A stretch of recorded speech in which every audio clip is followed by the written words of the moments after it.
So, hello again. So, I want to talk about this article I found. Now, I have realised something that I've stopped doing, and that's actually I've stopped watching most of the YouTube articles about DC. Um, I think it's just because, well, first of all, I know we're getting the Zack Snyder cut, but I'd rather not be influenced, and even the people I like, you know. I mean, like I love Chris Swanson. He helped me with my Facebook page and many times, Film Junkie or anything like that. But I'd rather just, speak my mind instead of being influenced or being taken along with theirs. And so I kind of just look at the video.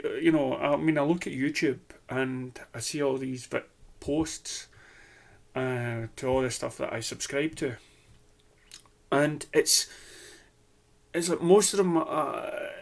It's like like Geeks and Gamers. It's always either about Star Wars or it's all about the Last of Us or the movement and stuff like that. And of course, this is DC, so it's all going to be DC. I get that, but I just find, I'd rather just sort of have my opinion in it, and because I'm probably not as well in tune with everybody else, at least I'll have my opinion and I can be wrong. And I think I would like that. So, and then 2 videos later I'll say, whoa, right, I was wrong. Wow, that's something, that guy was right. And that to me is more interesting. Especially if you guys and girls out there watch the video and you tell me what you think, and like, because I'm no hierarchy or whatnot, I'm just like yous. And if you tell me your thoughts and ideas, or maybe you've got more facts, then that's it. That will be my next video. So this is more or less like I would say a podcast more than a YouTube information. And I think that's what gets me. That's why I left things like Facebook and stuff like that. Is we're living in a world and society now where media, mainstream media, is corrupted because money giants and big businesses and corporations like Warner Brothers and Disney and stuff, and so they all get to their say and everything else, and who's to say who's right, who's to say what channel or who you should be listening to.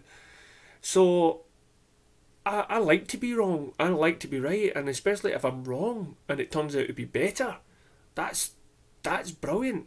But at least I'm voicing my opinions and getting it out there.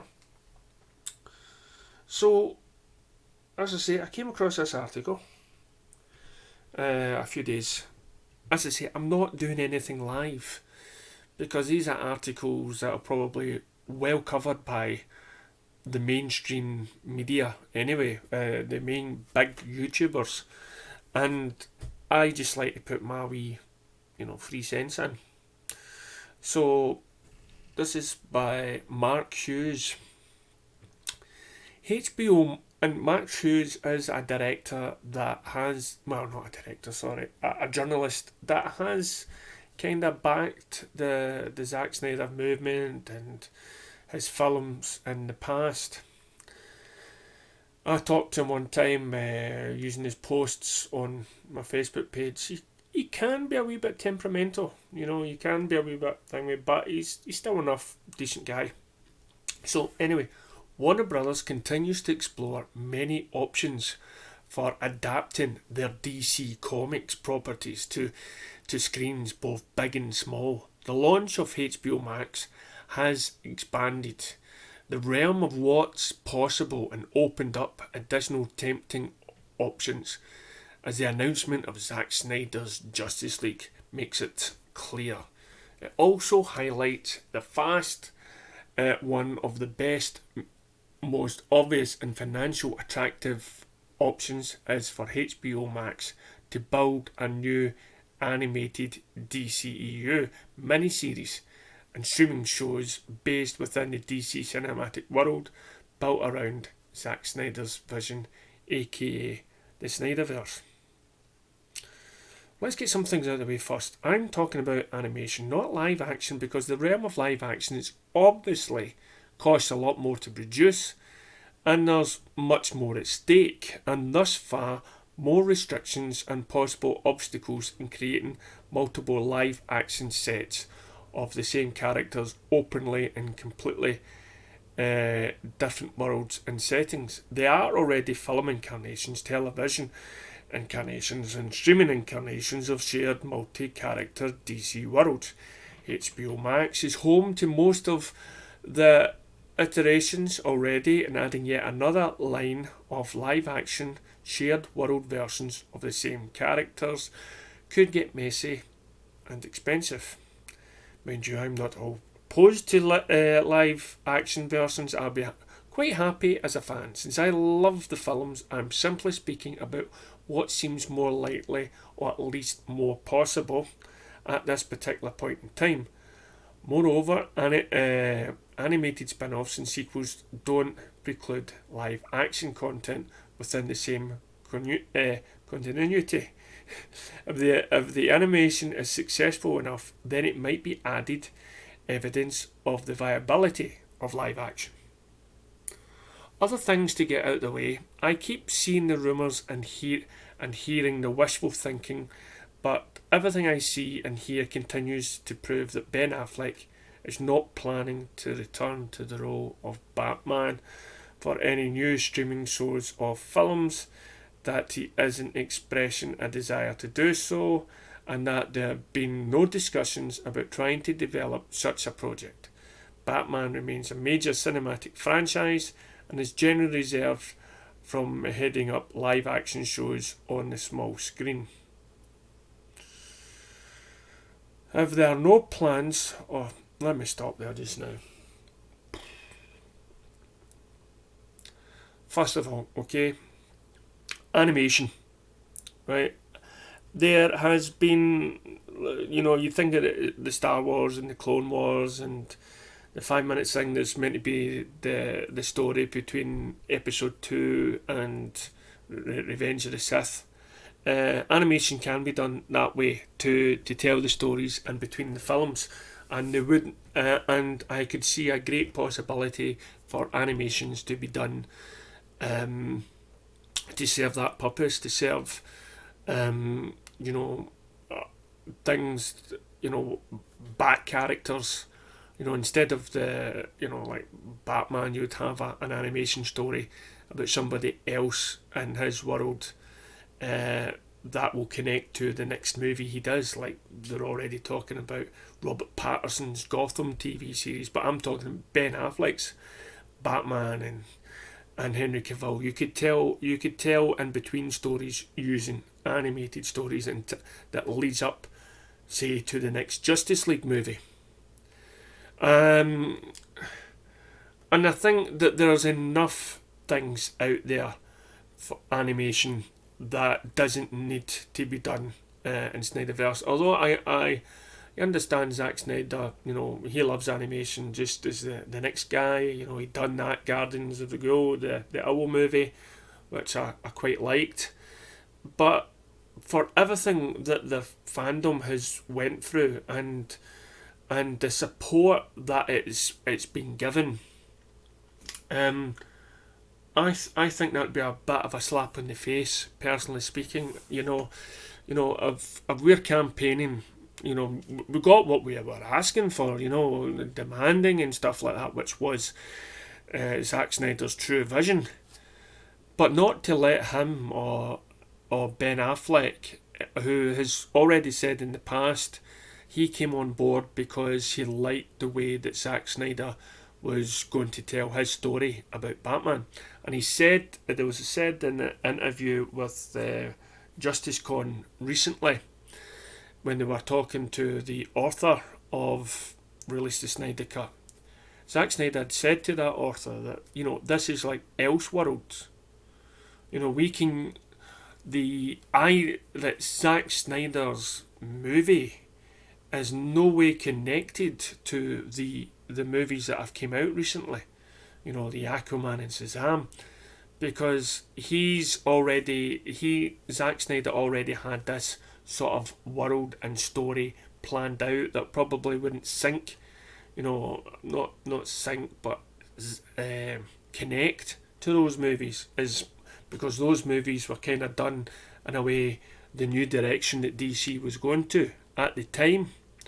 So with Zack Snyder's film being a sort of Elseworld thing, that gives more credit to somebody like Ben Affleck that will say, listen, you know, Zack, I came on as Batman because I wanted to tell the story that you set out for me.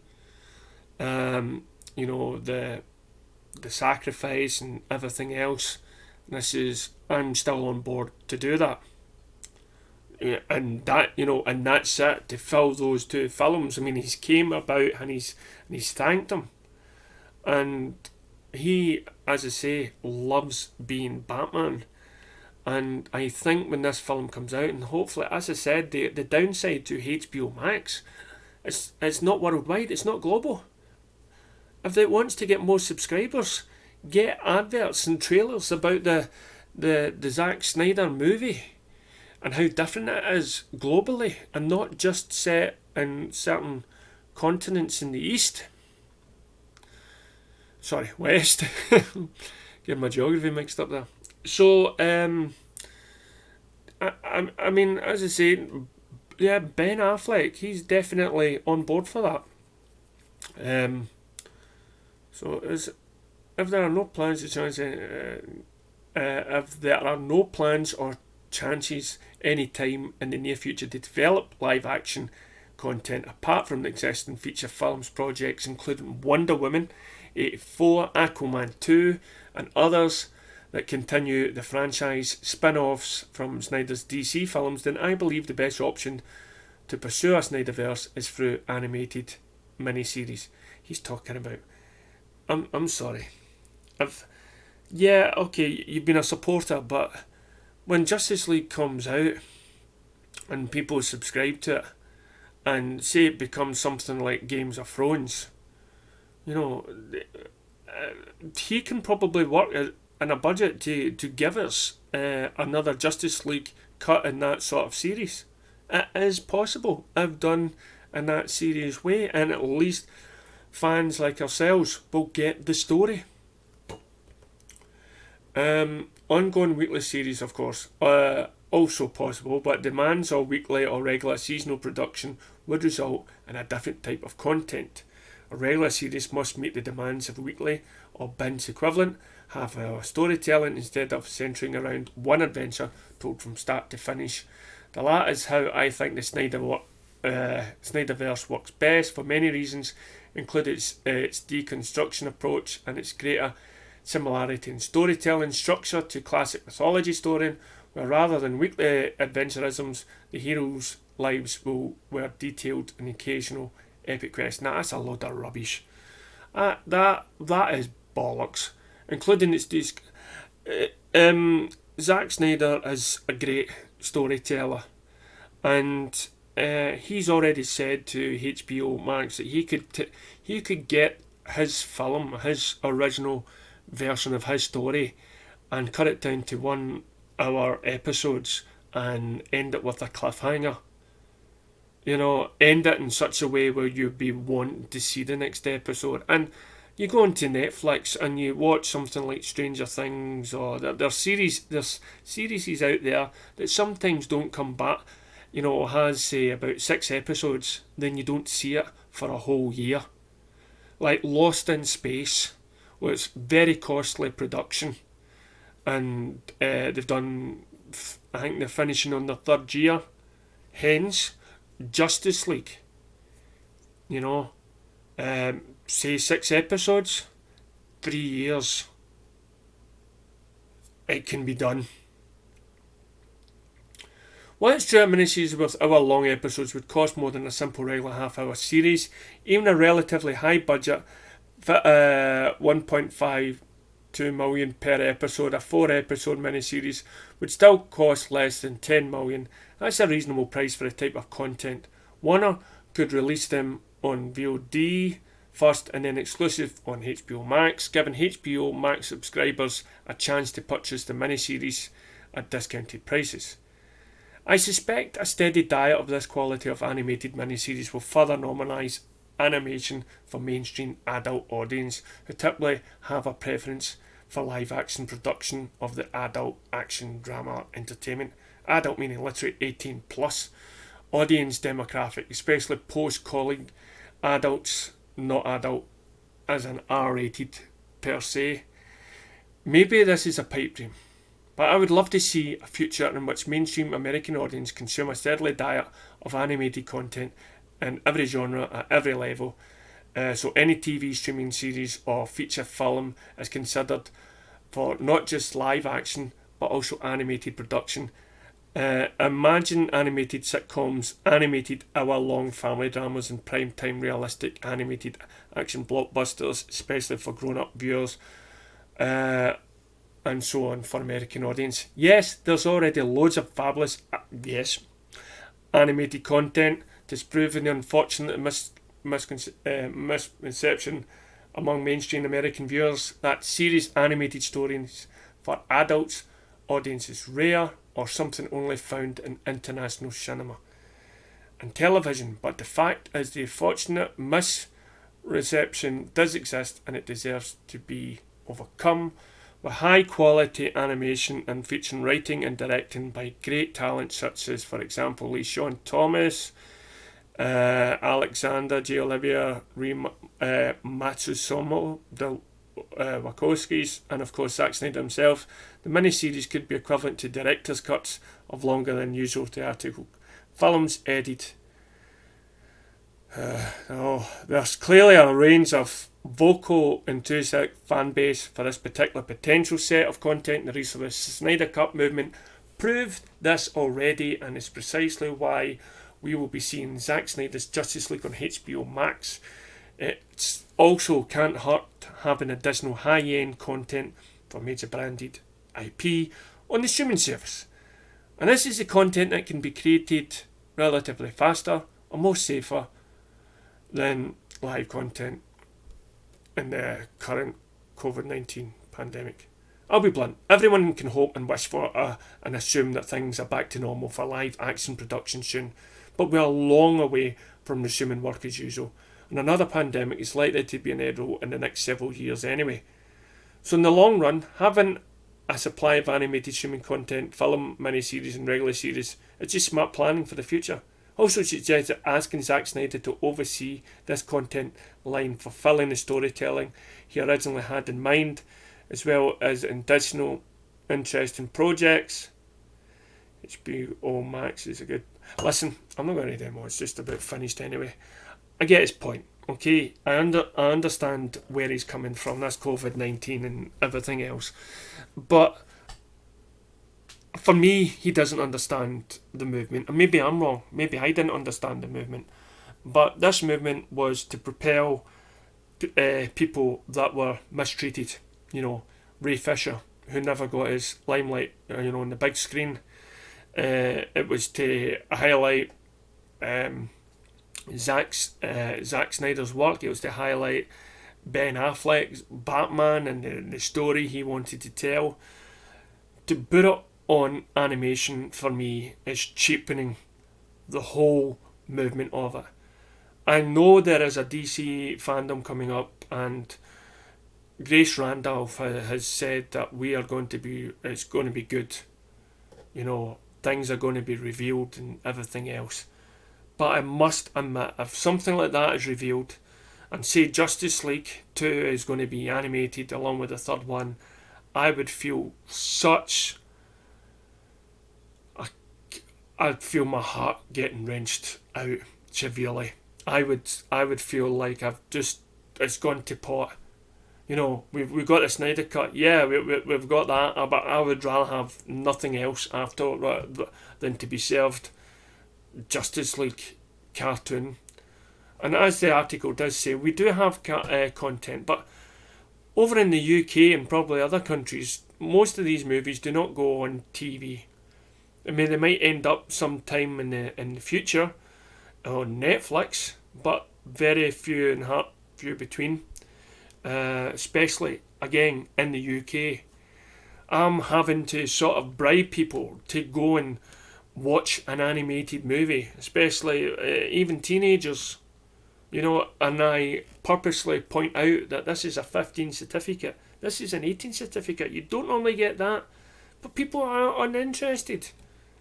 People are not as interested in animation than there's on these ones.